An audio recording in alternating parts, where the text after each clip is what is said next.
E aí galera, bem-vindos a mais uma sessão de aluguel.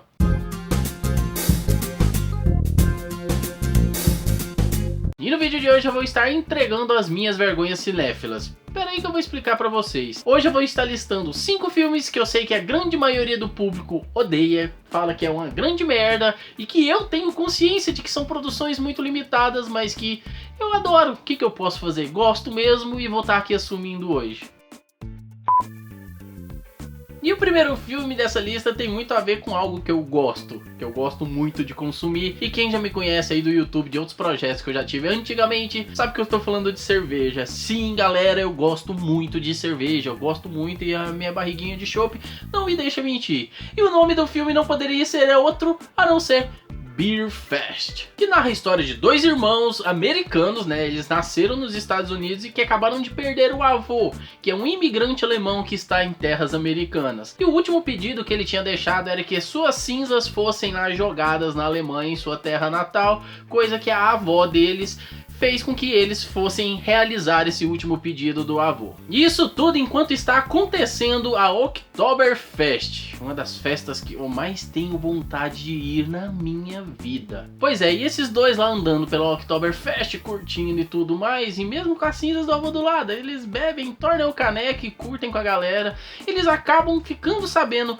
de um evento particular, um evento secreto em que só convidados fazem parte desse evento, que acontece dentro da Oktoberfest. E dentro dessa festa particular ocorre uma espécie de torneio mundial de bebedores de cervejas que tem as mais diversas modalidades possíveis envolvendo essa digníssima bebida que eu tanto adoro. E se vocês pensam que esses dois vão chegar nessa festa e vão ser bem recebidos porque o seu avô é alemão, lê do engano, porque isso não acontece. Os dois são completamente humilhados, as cinzas do avô dele é jogada ao chão de qualquer jeito, e os dois voltam para os Estados Unidos com uma coisa na cabeça: convocar os seus amigos mais próximos que eles sabem que gostam de entornar o caneco e treinar o ano inteiro, e que no próximo ano, na outra edição desse torneio, eles cheguem lá e arrasem. Esse filme é muito idiota, tem muita piada de mau gosto, tem muito humor negro, tem muita piada pornográfica. Eu tenho consciência que tem várias piadas de baixo calão nesse filme. Cara, mas eu me divirto. Cara, tem cerveja. É impossível não se divertir. Se você gosta de cerveja, você vai gostar desse filme. Se você não gosta de cerveja, pode ser que você não goste desse filme. E assistir esse filme me deu várias ideias de brincadeiras que eu posso fazer envolvendo cerveja. E com certeza eu devo fazer lá no meu segundo canal, que talvez vocês não conheçam, mas em breve eu vou estar voltando com ele e vou falar dele aqui pra vocês. E vamos logo para o próximo filme, que eu já enrolei demais falando de Beer Fest.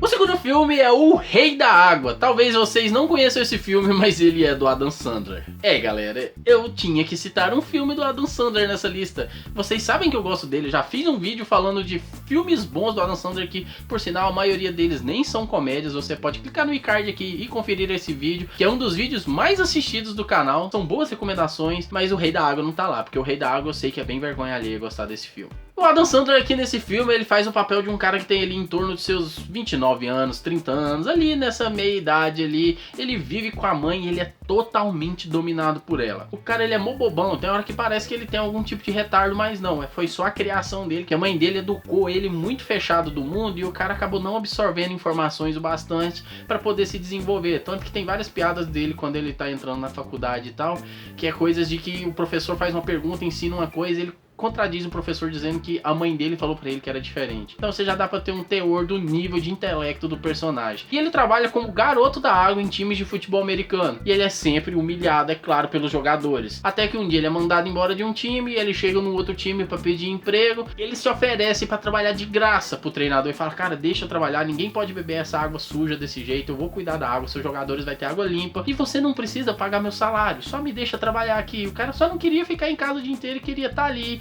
envolvido em algum ambiente um pouco mais sociável com a sua residência. E no meio ali de uma zoação nesse novo time que ele consegue emprego, o cara perde totalmente o controle e dá uma derrotada, mano. Ele dá uma ombrada, ele derruba um jogador que tá todo equipado, ele machuca o cara e ele tava sem equipamento algum, ele tava ali só cuidando da sua aguinha potável. E o treinador olha aquilo e vê um jogador em potencial, já que esse time que ele entra é o time mais derrotado da história do torneio. E o treinador olhando pra aquilo ali, o que ele pensa? Pô, vou contratar esse cara, vou colocar esse cara pra jogar no meu time e esse cara vai arrasar, esse cara vai fazer meu time subir, cara. Meu time pode ser campeão com esse cara nele. Só que o cara não tinha estudo, então o treinador ali mexe seus pauzinhos e tal, consegue arrumar pro cara fazer faculdade, o cara faz tudo, o cara entra pro time. E aí tem o desenrolar da história, que é lógico que eu não vou falar pra vocês, mas é bem engraçado. Eu confesso que eu acho graça. Talvez vocês assistam, talvez vocês não acham graça. Mas aqui eu tô fazendo esse papel mesmo de vergonha alheia e eu gosto de O Rei da Água.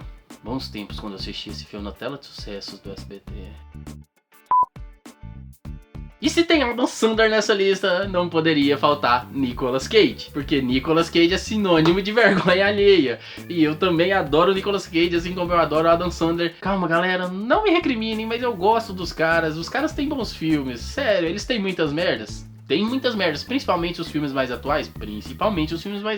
Mas no passado eles já fizeram filmes legaisinhos. E o Nicolas Cage tem um que eu gosto muito, que eu também cresci assistindo na tela de sucessos do SBT, que é Conner, A Rota da Fuga. E eu não gosto simplesmente por ter o Nicolas Cage, mas tem também o John Cusack e o John Malkovich, que são dois atores que eu também gosto bastante. E tem participação do Danny Trejo, ou seja, é um colosso esse filme. É daqueles filmões de ação assim, bem meio sem sentido, sabe? O cara volta depois de ter servido durante um bom tempo no exército, tava morrendo de saudade ali da esposa dele. Ele volta lá, ela trabalha de garçonete, ele vai no restaurante onde ela trabalha, lá ele tem algum problema com alguns caras que estavam mexendo com ela, e como o cara foi treinado para matar pelo exército, o cara serviu durante muito tempo, o cara tem, as mãos do cara são verdadeiras armas, e no meio da briga dele com esses caras, ele acaba matando um deles, e o cara foi condenado, e depois de passar alguns anos e nesse meio tempo, ele perde o crescimento, nascimento e crescimento da filha dele, né, ele cresce com essa amargura toda, e ele, como era um militar e tal,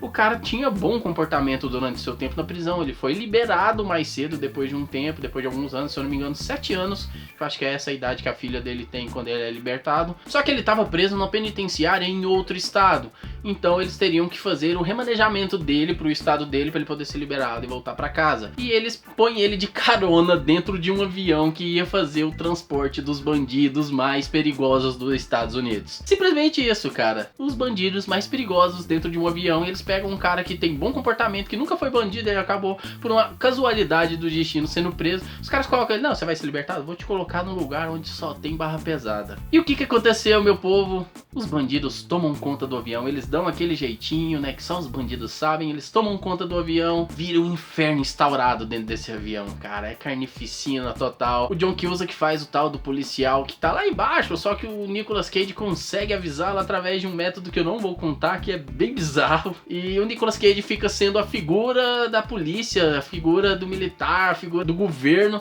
dentro daquele avião como maneira de ajudá-los a parar todos os caras ali que estão sendo liderados pelo Cyrus, interpretado pelo John Malkovich, um dos vilões mais viscerais que eu já vi. Sério. E eu tenho total consciência de que esse filme é muito forçado, as atuações da grande maioria do elenco é bem canastrona, mas eu gosto.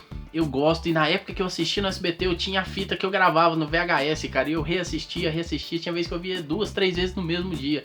É incrível como eu gosto desse filme.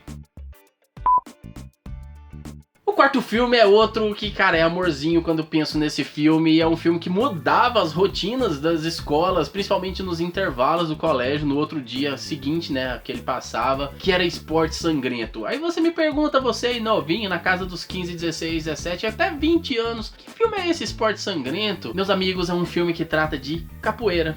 E passava no SBT, no Cinema em Casa, Cine Espetacular, Tela de Sucessos e por aí vai. E esse filme, sem dúvidas, é um dos filmes mais merdas que eu tenho o prazer de dizer que eu gosto, e gosto mesmo. Eu gosto muito.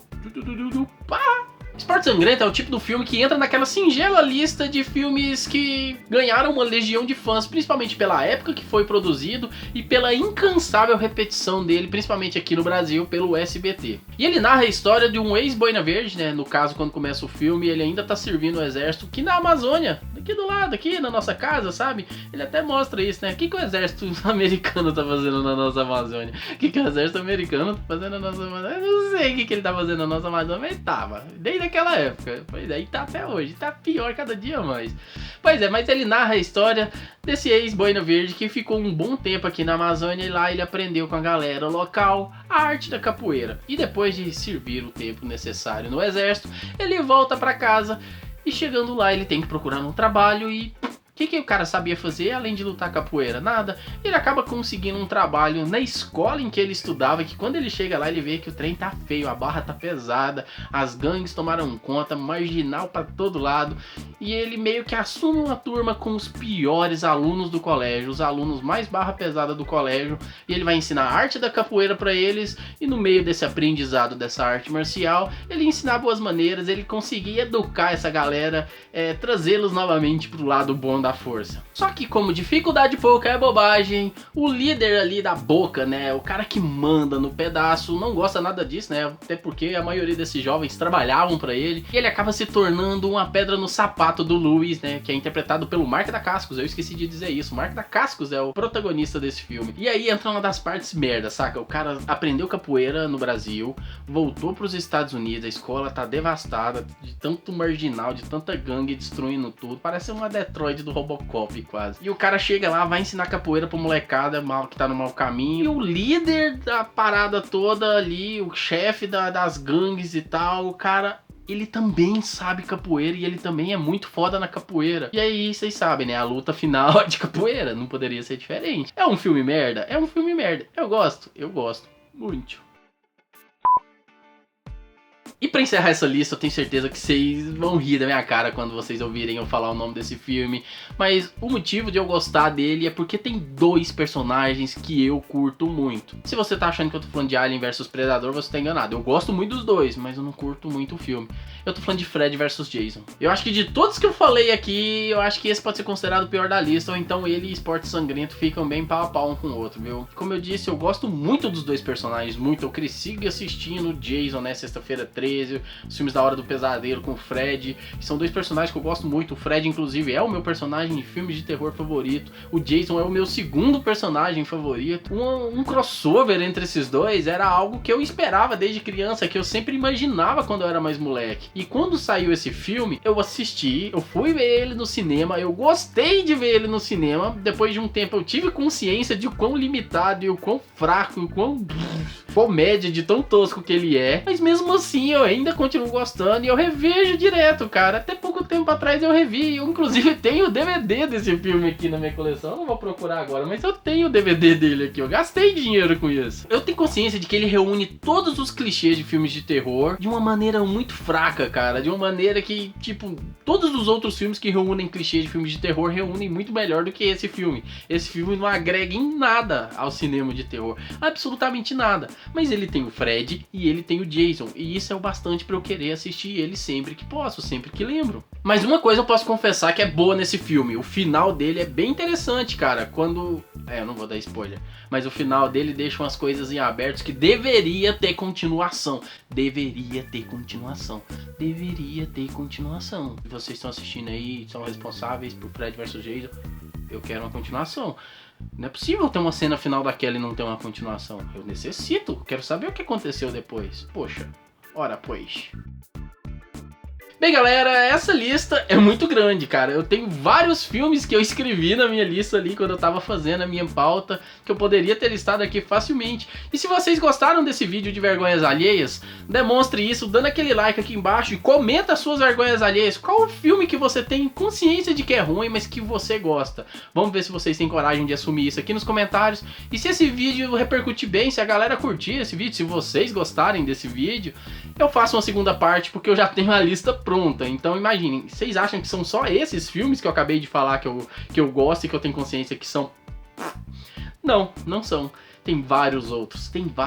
Cara, eu gosto muito de filme ruim, é incrível isso. Eu gosto muito de filme ruim. E se você é novo por aqui, se inscreve no canal aqui embaixo. Se você quer saber tudo em primeira mão de Sessão de Aluguel, tem o nosso grupo no Facebook, o link tá aqui na descrição do vídeo. Eu vou ficando por aqui, galera, foi lindo, eu tava com saudades, aquele abraço e até a próxima sessão. Tchau!